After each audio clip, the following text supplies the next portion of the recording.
Hello বন্ধুরা, আপনারা দেখছেন জুয়েল টিপস ও ট্রাভেল চ্যানেল। আজ আমরা ঘুরতে এসেছি উত্তরবঙ্গের ঐতিহাসিক একটি স্থান দিনাজপুর রাজবাড়ি। চলুন ঘুরে দেখি শত বছরের ইতিহাস আর রাজকীয় স্থাপত্যের এই অসাধারণ নিদর্শন।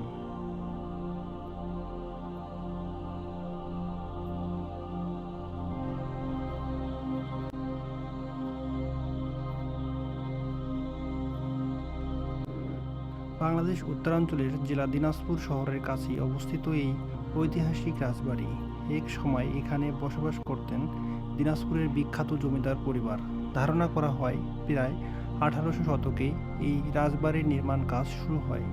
রাজবাড়িটি ছিল অনেক বড় এলাকা জুড়ে বিস্তৃত, যেখানে ছিল রাজপ্রাসাদ, দালান, পুকুর, বাগান এবং বিভিন্ন ধর্মীয় স্থাপনা। এই রাজবাড়ির অন্যতম বিখ্যাত শাসক ছিলেন মহারাজ প্রাণনাথ। এরপরে তার উত্তরসূরিরা তাদের শাসনামলে দিনাজপুর অঞ্চলে সাংস্কৃতিক ও অর্থনৈতিকভাবে অনেক সমৃদ্ধ হয়ে ওঠে। রাজবাড়িতে প্রবেশ করলে প্রথমেই চোখে পড়ে পুরনো কিন্তু রাজকীয় স্থাপত্য। লাল ইটের তৈরি বিশাল দালান, খিলান আকৃতির দরজা এবং কারুকাজ করা বারান্দা আজও অতীতের রাজকীয় ইতিহাসের কথা মনে করিয়ে দেয়।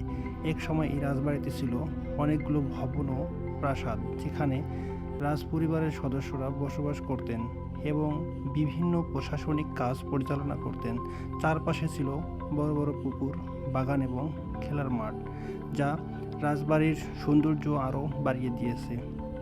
দিনাজপুর রাজবাড়ির একটি গুরুত্বপূর্ণ আকর্ষণ হলো এর প্রাচীন মন্দিরগুলো।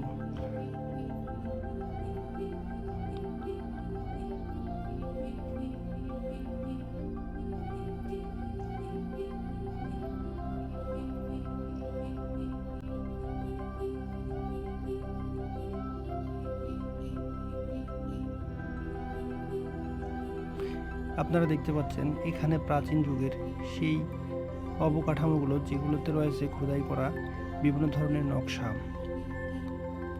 আমরা সিঁড়ি বেয়ে উপরে উঠলাম এবং এখান থেকে সেই প্রাচীন যুগের যে নকশাগুলো আপনাদেরকে একটু দেখানোর চেষ্টা করতেছি।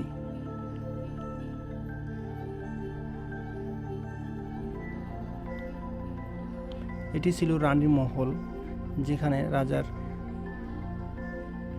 অবস্থান করে এবং রানীর শয়নকক্ষ ছিল এগুলো। অনেক বিস্তীর্ণ এলাকা জুড়ে এই প্রাসাদটি ছিল।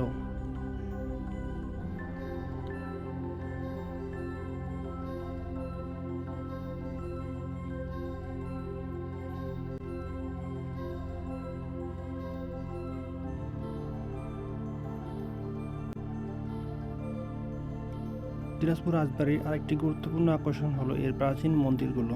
রাজ পরিবারের ধর্মীয় আচার পালনের জন্য এই মন্দিরগুলো নির্মাণ করা হয়েছিল, যে মন্দিরটি কালিয়াজি মন্দির নামে পরিচিত।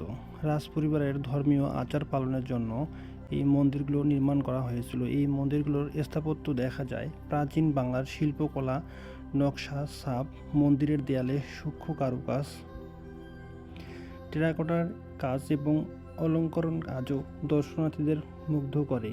অনেক ধর্মীয় উৎসব ও পূজা এখানে অনুষ্ঠিত হয়, যেখানে আশেপাশের মানুষও অংশগ্রহণ করতেন।